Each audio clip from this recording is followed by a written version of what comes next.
The first half of John's gospel is dominated by 7 stories.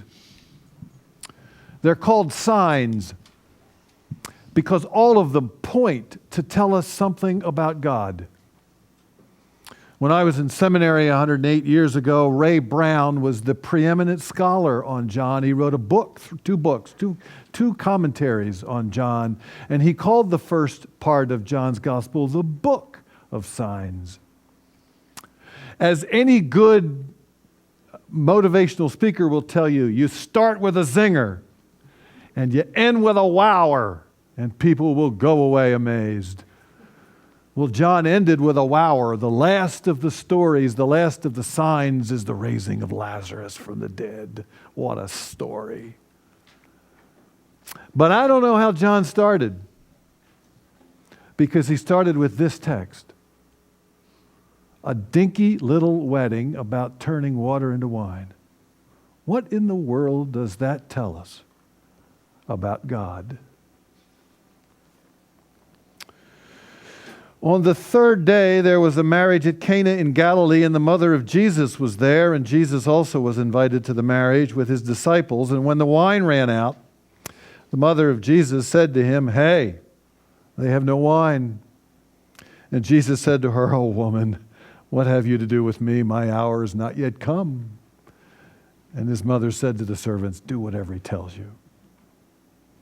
Now 6 stone jars were standing there for the Jewish rites of purification, each holding 20 or 30 gallons. Jesus said to them, "Fill the jars with water." And they filled them to the brim. And he said to them, "Now draw some out and take it to the steward." And so they took it. And when the steward of the feast tasted the water that now had become wine, didn't know where it came from, though the servants knew, the steward of the feast called the bridegroom and said, "Every man serves the good wine first, and when the men have drunk freely, then the poor wine," for obvious reasons. "But you have kept the good wine until now." This was the first of his signs Jesus did in Cana in Galilee, and manifested his glory, and his disciples believed in him. Again, I ask you, what does that tell us about God? Please be seated.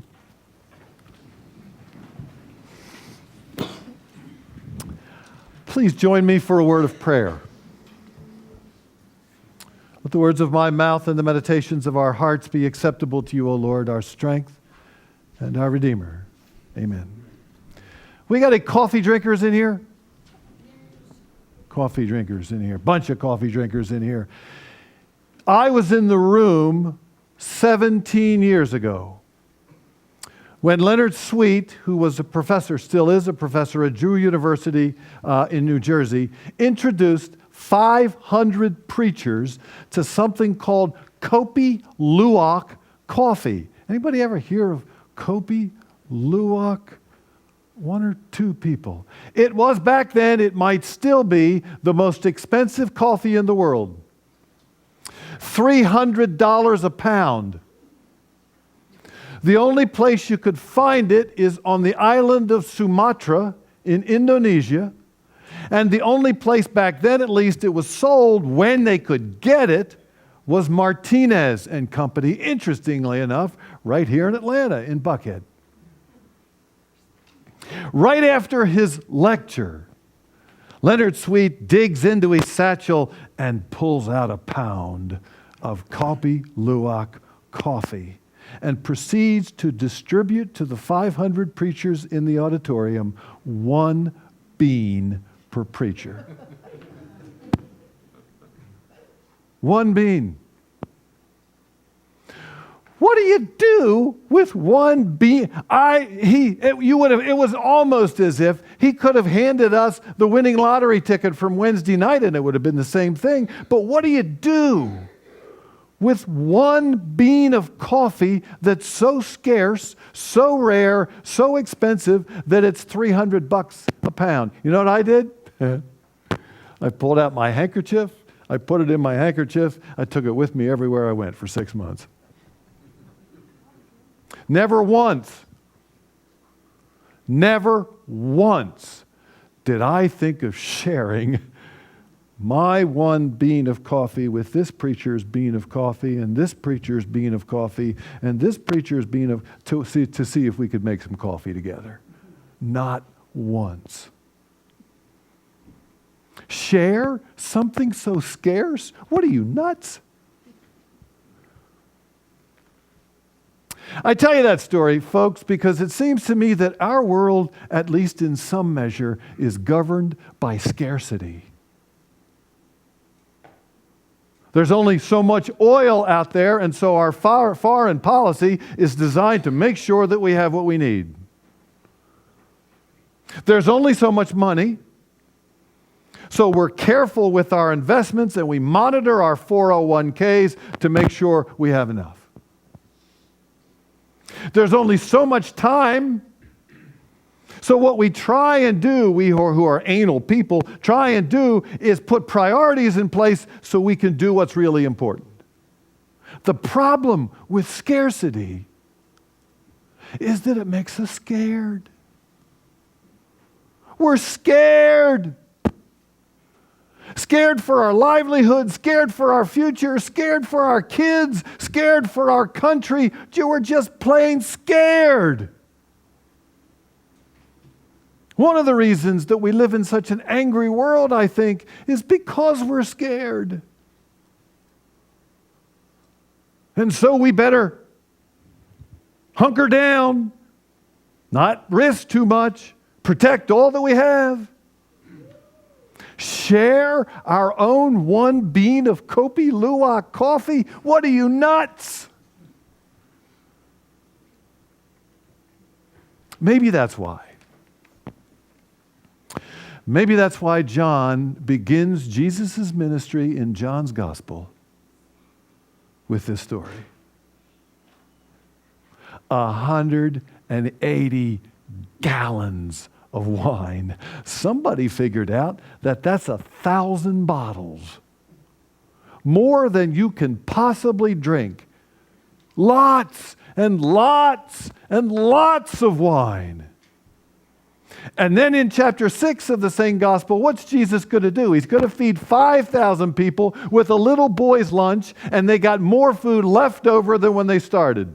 More food than you can possibly eat. Baskets and baskets and baskets of food.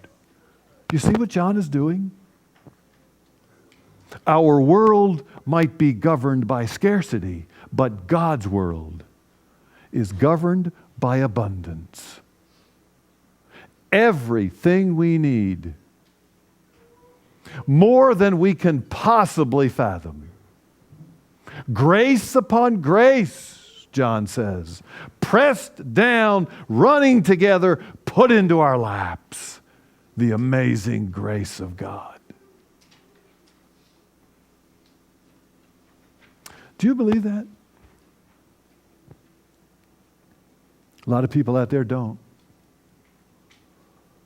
That the best is yet to come. That God's grace is endless. That God's ability to care for our needs is as broad and as deep as 180 gallons of wine and 12 baskets full of bread and food. Do you believe that? If we doubled our giving to this church in God's kingdom, every one of us doubled our giving, do we believe that God would care for our needs?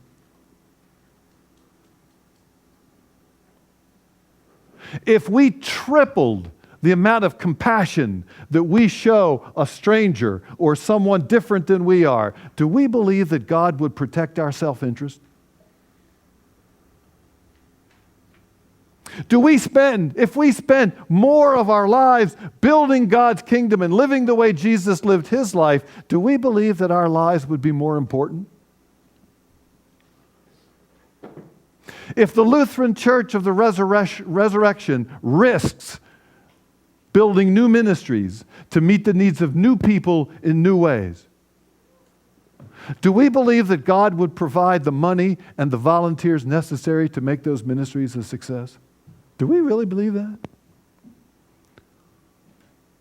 In other words, ladies and gentlemen, Do we trust God enough? In a scarce and scared world, do we live out still and witness to still the God of abundance? Lots and lots and lots of wine. Baskets and baskets and baskets of food. More grace than you can shake a stick at. That's who God is. And if you don't believe that, I'm going to ask you to do one thing today during the rest of the service. Do nothing else in this service but stare at that cross behind me and remind yourselves of what happened on it. The risk that God took. The abundance of God's grace poured out for you. How about you? How about me? How about this place? How much of a risk are we willing to take? Do we trust God enough?